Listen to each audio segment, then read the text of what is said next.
What if I told you that the one thing making reverse parking feel impossible has absolutely nothing to do with your driving ability? Nothing to do with experience, nothing to do with how good your spatial awareness is, and everything to do with one simple mistake that almost every driver makes before they even touch the steering wheel. A mistake so small, so easy to fix, that once I show it to you, you will never struggle with reverse parking again. I'm not exaggerating. Stick with me for the next few minutes because what I'm about to share with you is the exact same framework that driving examiners use to assess parking. And when you understand it from their perspective, the whole thing clicks into place in a way no YouTube video has ever shown you before. Don't go anywhere. The single most important tip in this video is coming up about 2/3 of the way through, and if you leave before that, you'll miss the piece that ties everything together. Don't go anywhere. Welcome to AU Driving Insider, the channel that gives you the real knowledge behind Australian roads, not just the textbook version. If you're new here, subscribe right now, because every week we break down driving skills in a way that actually makes sense for real-world conditions. Let's get into it. Let's be completely honest about something first. Reverse parking has a reputation. It's the maneuver that makes learner drivers sweat through their shirts on test day. It's the thing that confident adults quietly avoid in busy car parks by circling around looking for a drive-through bay. It's the skill that people have been meaning to properly learn for years, but somehow never quite get around to. And here's the thing, that reputation is almost entirely undeserved.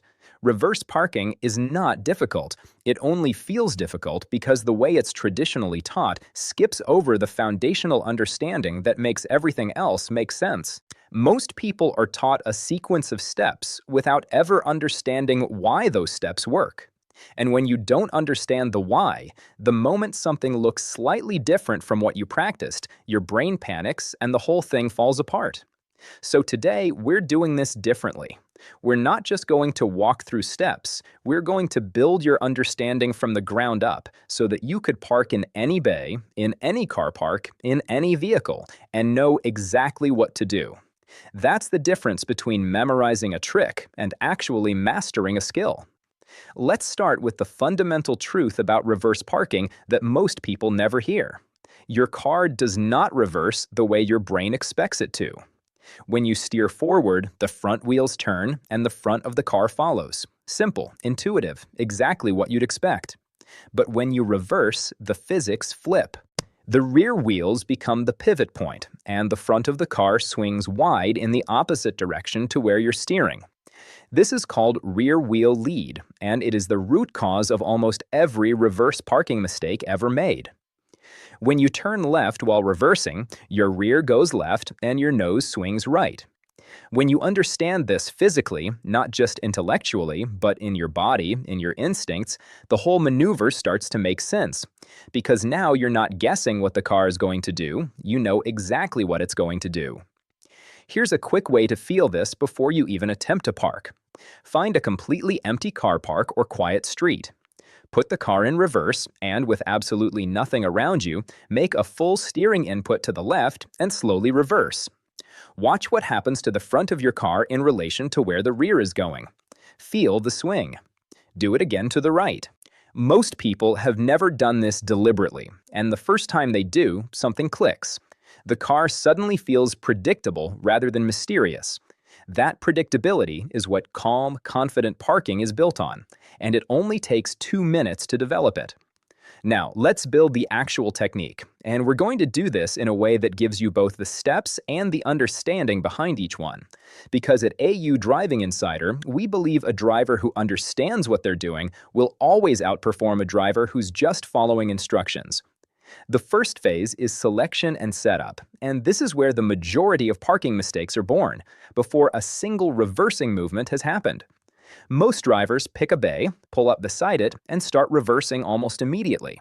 That's the mistake. The setup position you adopt before you reverse is the single biggest predictor of whether the park will go smoothly or not. Get the setup right, and the maneuver almost steers itself. Get it wrong, and you'll be fighting the car every centimeter of the way. So here is exactly what the right setup looks like. Once you've identified your target bay, continue driving slowly past it. Don't stop at it.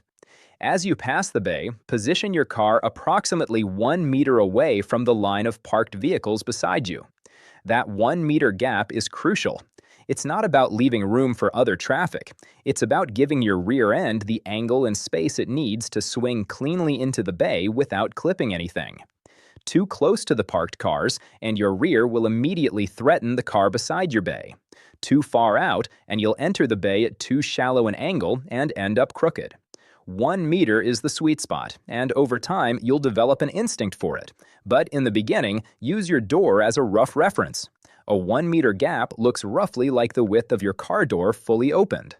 Stop your car when your rear bumper is level with the line between your target bay and the bay next to it. Not at the front of your bay, not halfway along it. Level with that dividing line.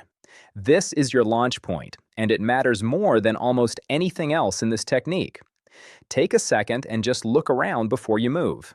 Check every mirror. Do a physical shoulder check left, then right. Know what's behind you, what's beside you, and what's approaching. This isn't just safety protocol, it's information gathering. Your brain needs a complete picture of the space before it can navigate it confidently. Now, engage reverse. And here is where I want you to shift your entire mindset about speed. Reverse parking is not a fast maneuver. It is a slow maneuver executed with precision. If you are reversing at anything above a gentle walking pace, you are going too fast. The sweet spot is slower than that, a pace where if someone was strolling beside your car, they'd be walking faster than you're moving. At this speed, your reference points become visible in time to act on them. Your corrections are smooth rather than sharp, and your brain has time to process what the mirrors are showing you. Every accident in a car park, every scraped bumper, every door ding from a bad angle, almost all of it traces back to reversing too quickly for the space. Slow is smooth, and smooth is what gets you parked perfectly every time. Begin turning the wheel to the left as you start reversing, smoothly, not all at once.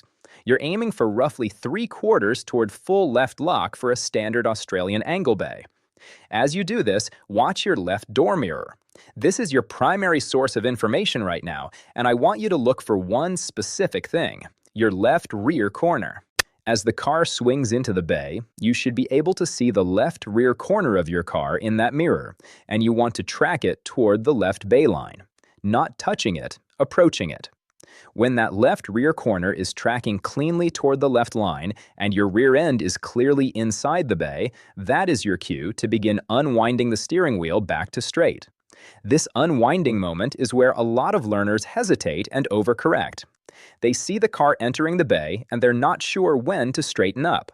So here's the rule: unwind earlier than you think you need to. The car will continue to straighten for a moment after you stop turning the wheel, and if you wait until the car looks perfectly straight to unwind, you'll overshoot and end up angled the other way. Start bringing the wheel back to center when the car still looks slightly angled, but your rear end is clearly committed to the bay. Trust the physics. The car will finish straightening as you complete the reverse. Continue reversing slowly, and now switch your attention between your left mirror, your right mirror, and your rear camera if you have one. You're watching for 3 things simultaneously: equal spacing on both sides of your car within the bay, your distance from any vehicle or wall directly behind you, and the position of your front corners relative to the cars beside your bay entrance. Many people focus so hard on getting the rear end in that they forget their front swings wide during this maneuver. Keep one eye on that front corner, especially the side facing the car next to your bay. When everything looks balanced and you're in appropriate distance from whatever's behind you, stop. You're parked.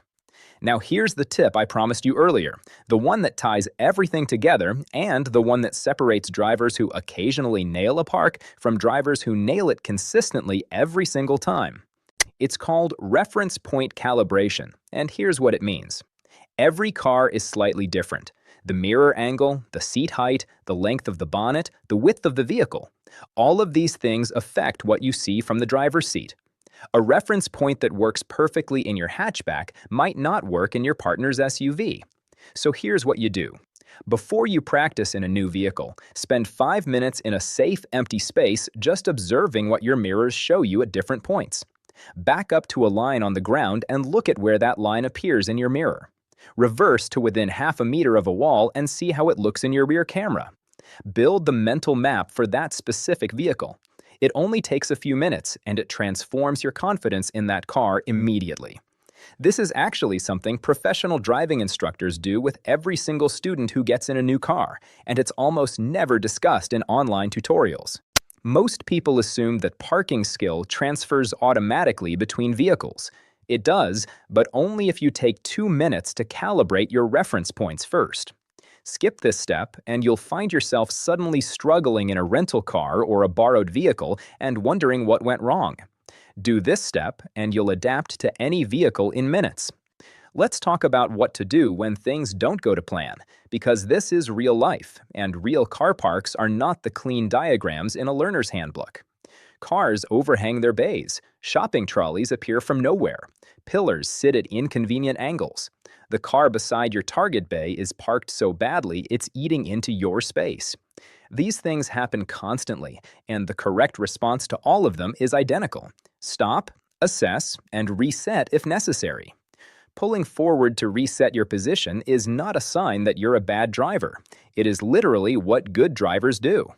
The difference between a learner and an experienced driver in a messy parking situation is not that the experienced driver gets it right on the first attempt. It's that the experienced driver has zero ego about pulling forward and trying again. They know that a 5-second reset is infinitely better than a $5,000 repair bill. So give yourself full permission to reset as many times as you need to. Every time you reset, you're also rereading the space and giving yourself a better shot at the next attempt. Here's something else worth understanding about modern car parks, specifically in Australia. Bay sizes vary more than most people realize. A standard bay is 2.4 to 2.5 meters wide, but in older shopping centers and street parking areas, you'll encounter bays that are narrower than that, sometimes significantly. When a bay looks tight, widen your initial gap slightly when setting up. Instead of 1 meter from the parked cars, go to about 1.2 or 1.3 meters. This gives your rear end a slightly wider arc into the bay and reduces the risk of clipping anything during entry. It also means your front corner has more clearance as it swings during the maneuver. Small adjustment in the setup, big difference in the outcome. Now let's address mirrors specifically, because this is a question that comes up constantly in the AU Driving Insider community. Should you rely on your door mirrors, your rear camera, or your physical observation? The answer is not one of these. It's all three in a coordinated sequence. Physical observation before you start, always, no exceptions, every single time. Door mirrors as your primary guide throughout the reversing maneuver because they give you the most accurate read of your car's position relative to bay lines. Rear camera as a supplement for monitoring distance to whatever's behind you, but not as a replacement for the mirrors. The camera's wide-angle lens distorts distance in a way that can make a wall look further away than it actually is. Use it as a secondary confirmation, not a primary guide. And importantly, if your mirrors aren't adjusted properly, none of this works. Your left mirror should be angled low enough that you can see the side of your car and the ground beside your rear wheel. If all you can see is sky and other cars, you're working blind. Adjust your mirrors before every session and recheck them if you change your seating position. Let's also talk about the psychological side of parking, because this genuinely matters more than most people give it credit for. The number one reason people continue to struggle with reverse parking, even after learning the technique, is anxiety. When you're anxious, your visual field narrows, your breathing shortens, and your fine motor control degrades. You become less capable of smooth, precise movements at exactly the moment you need them most. And what triggers that anxiety? Usually one of two things: other drivers watching you, or the fear of damaging the cars around you. Here's the mindset shift that helps. Other drivers are not judging you. They are waiting patiently, or they are distracted, or they are thinking about what they need to buy in the shops. Nobody is sitting in their car rating your parking technique on a scale of 1 to 10. And if you're moving slowly and deliberately, the risk of contact with another vehicle is genuinely very low, because you'll see any problem developing in your mirrors before it becomes an incident, and you'll stop. Slow speed is your protection. Anxiety comes from feeling out of control. Slow speed puts you back in control. The two solve each other. Practice is where all of this consolidates into genuine skill. Here's the most effective practice structure I can give you. Find a quiet car park on a weekday morning or a weekend before the crowds arrive. Pick a bay that has at least one empty bay on each side of it, so you're parking between empty spaces rather than real cars. Go through the full technique 10 times, focusing on one specific element each attempt. First attempt, just the setup position.